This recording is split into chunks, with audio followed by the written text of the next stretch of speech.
যারা দুনিয়াতে যথেষ্ট ধন সম্পদের মালিক হতে চান এবং যথেষ্ট প্রতাপশালী হতে চান, যারা চান তাদের ভাগ্যের চাকাগুলো ঘুরতে থাকুক, যারা চান জীবনের সমস্ত জটিলতাগুলো দূর হয়ে যাক, যারা চান রিজিকের অদৃশ্য দরজাগুলো খুলে যাক, যারা চান আল্লাহ পাকের কাছে তার সমস্ত দোয়াগুলো কবুল হয়ে যাক, যারা চান এমন তারা কুন ফায়াকুনের মতো এই বিষয়টা আপনারা দেখতে পারেন। আশা করি শেষ পর্যন্ত আপনারা শুনলে উপকৃত হবেন। আপনি সিজদায় গিয়ে কুন ফায়াকুনের মতো এমন একটি দোয়া, এমন একটি ইসিম আজ আপনাদেরকে জানাবো। আর সিজদার কথা কেন বলা হলো? কারণ আল্লাহ এবং বান্দার ভিতরে কাছাকাছি যাওয়ার একটা শ্রেষ্ঠ মাধ্যম হলো সিজদা। আমার পেয়ারা নবী সাল্লাল্লাহু আলাইহি ওয়াসাল্লাম যখন আল্লাহর কাছে গিয়েছিলেন, তখন বলেছিলেন দুনিয়াতে এসে আসসালাতু মেরাজুল মুমিনিন, বান্দাগণ আমি আল্লাহর কাছে মেরাজ করে এসেছি, খুব কাছাকাছি বসে এসেছি। তোমাদের জন্য মেরাজ হলো নামাজ। নামাজের ভিতরে যার যত বেশি খুশুখুজু থাকবে, পরহেজগারি থাকবে, নামাজের ভিতরে যত বেশি আল্লাহর দিকে মন থাকবে, তার নামাজটাও যেন হবে মেরাজের মতো। এবং আল্লাহ পাক রব্বুল আলামিনের কাছে শ্রেষ্ঠতম একটা মুহূর্ত হলো সিজদা। সিজদা আল্লাহ এবং রবের শ্রেষ্ঠতম একটা মুহূর্ত। মুসলিম শরীফের 482 নম্বর হাদিস শরীফে এসেছে, বান্দা যখন সিজদা করে তখন আল্লাহ রব্বুল আলামিনের খুব কাছাকাছি অবস্থান করে, তখন সে যদি চায়, যা চায় তাই চেয়ে নিতে পারে। আল্লাহ পাক রব্বুল আলামিন তাই দিয়ে থাকেন। আল্লাহ, আল্লাহ। শুধু দুনিয়াতেই যে শুধুমাত্র ধন সম্পদ প্রতাপশালী যে দিয়ে থাকেন বিষয়টা এমন নয়। আপনার পছন্দের চাকরি প্রয়োজন, আল্লাহ দিতে পারেন। ঋণগ্রস্ত হয়ে গেছেন, আল্লাহর কাছে সিজদায় চাইতে পারেন। আপনার একজন সুপাত্র দরকার, সুপাত্রী দরকার, বিয়ে করার জন্য আল্লাহর কাছে চাইতে পারেন।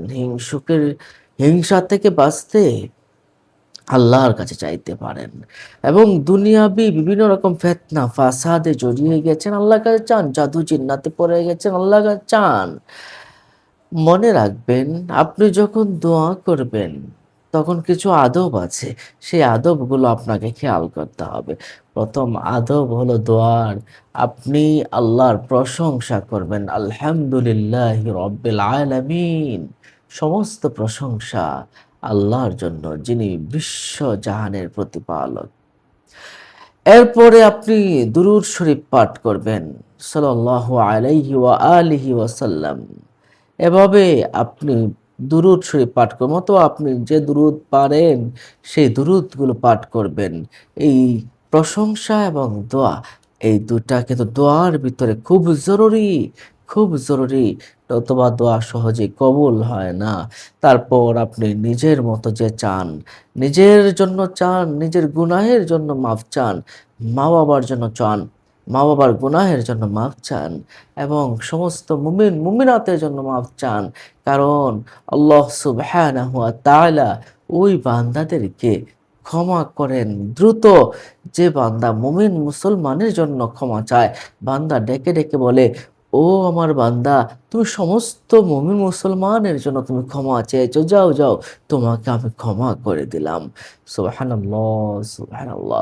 এভাবে কান্না করুন আল্লাহর কাছে, আল্লাহ গো, আমি দুনিয়াতে তো এই ফিতনায় পড়ে গেছি আল্লাহ, আমি দুনিয়াতে এই বিপদে পড়ে গেছি, আমার যে আর কোনো যাওয়ার নেই, আমার যে দেওয়ালে পিঠ ঠেকে গেছে গো আল্লাহ, তুমি যদি আমাকে ক্ষমা না করো, আল্লাহ তুমি যদি আমাকে উদ্ধার না করো, আল্লাহ কে উদ্ধার করবে আল্লাহ? এভাবেই আপনার কান্না করতে হবে। যদি কান্না নাও করতে পারেন, কান্নার একটু ভান করতে হবে যেন আল্লাহ পাক রব্বুল আলামিন বুঝতে পারেন আপনি কাকুতি মিনতিভাবে আল্লাহর কাছে আপনি চাচ্ছেন। এরপরে আপনি কাকুতি মিনতি করে চাইলে তো ইবলিসও দোয়া কবুল। ইবলিসের দোয়াও তো আল্লাহ পাক কবুল করেছিলেন। যখন তাকে শয়তানুর রাজিম বিতাড়িত করে দিয়েছিল, তখন তো ইবলিস দোয়া করেছিল, আল্লাহ গো তুমি আমাকে কিয়ামত পর্যন্ত হায়াতকে বাড়িয়ে দাও। তখন কিন্তু আল্লাহ পাক তার দোয়াকে কবুল করেছিলেন। এজন্য আপনিও যদি আল্লাহর কাছে চাওয়ার মতো চাইতে পারেন, অবশ্যই আল্লাহ পাক রব্বুল আলামিন দিবেন। বিশেষ করে তাহাজ্জুদের সময় নফল নামাজের সিজদায় আপনি গিয়ে আল্লাহর কাছে দোয়া করতে পারেন। অসংখ্য দোয়া আছে। আপনার কোন দোয়াটা প্রয়োজন সেই দোয়াটা আপনি আল্লাহর কাছে চাবেন। হ্যাঁ, আপনি ঋণ থেকে মুক্তি চাচ্ছেন। আল্লাহুম্মা কফিনি বিহালালিকা আন হারামিকা ওয়াগনিনি বিফাদলিকা আম্মান সিওয়াকা। আপনি দুনিয়া এবং আখিরাতে কল্যাণ চাচ্ছেন। রব্বানা আতিনা ফিদ দুনিয়া হাসানা ওয়া ফিল আখিরাতি হাসানা ওয়া কিনা আযাবান নার। দোয়াটা পড়তে পারেন। আপনি আল্লাহর কাছে আল্লাহর দৃষ্টি আকর্ষণ করতে যাচ্ছেন, আল্লাহর নাম ধরে ডাকুন। ইয়া যাল জালালি ওয়াল ইকরাম, ইয়া হাইয়্যু ইয়া কাইয়্যুম বিরহমাতিকা আস্তাগীথ। আপনি যদি চাশতের নামাজের সময়, চাশত নামাজ হলো ফজরের পরে, এশরাকের পরে যখন সূর্য ভালোভাবে উঠে যায়, হ্যাঁ? সকাল ৮টায় আপনি ওই সময়টায় যদি আপনি সিজদায় গিয়ে চাস্ত নামাজের পরে, চাস্ত নামাজ ২ রাকাত পড়লেন। ২ রাকাত পড়ার পরে পৃথক একটি সিজদায় গিয়ে আপনি প্রত্যেকদিন যদি আপনি শুধুমাত্র ইয়া ওয়াহাবু, ইয়া ওয়াহাবু, ইয়া ওয়াহাবু এই নামটি ১০০ বার পাঠ করতে পারেন সিজদায় গিয়ে, আপনি ১০০ বার পাঠ করতে পারেন, তাহলে আপনাকে দুনিয়াতে যথেষ্ট পরিমাণ ধন সম্পদ দান করবেন এবং আপনাকে প্রতাপশালী করে দিবেন, প্রভাবশালীও করে দিবেন। সুবহানাল্লাহ, সুবহানাল্লাহ। এটা কিন্তু খুবই পাওয়ারফুল একটা দোয়া। আল্লামা ইমাম গাজ্জালী রাহমাতুল্লাহি আলাইহি, আশরাফ আলী থানভী রহমাতুল্লাহ আলাইহি সহ বিভিন্ন গ্রন্থে কিন্তু এই আমলটার কথা এসেছে। কিছুদিন আমলটা করে দেখুন, দেখবেন আপনার পরিবর্তন হয়ে গেছে। সিজদায় গিয়ে আপনি ইয়া ওয়াহাব, ইয়া ওয়াহাব, ইয়া ওয়াহাব আপনি পড়বেন। সিজদার ১ম এ কিন্তু আপনি সুবহানা রাব্বিয়াল আ'লা পড়ে নিবেন। ৩ বার পারেন, ১ বার পারেন, ৫ বার পারেন, ৭ বার পারেন, পড়ে নিবেন। তারপর ইয়া ওয়াহাবু পড়বেন ইনশাআল্লাহ। এটার সাথে যদি একটু বাড়াতে চান, যারা পারেন, ইয়া ওয়াহাবু হাবলি মিন নি'মাতিদ দুনিয়া ওয়াল আখিরাহ। হে, হে দাতা, তুমি আমাকে দুনিয়ার নেয়ামত এবং আখিরাতের নেয়ামত তুমি দান করো। ইয়া ওয়াহাবু হাবলি মিন নি'মাতিদ দুনিয়া ওয়াল আখিরাহ ইন্নাকা আনতাল ওয়াহাব। এভাবে আল্লাহর কাছে আপনি নামাজ আদায় করে সেজদার ভিতরে গিয়ে আপনি এই দোয়াগুলো পড়বেন।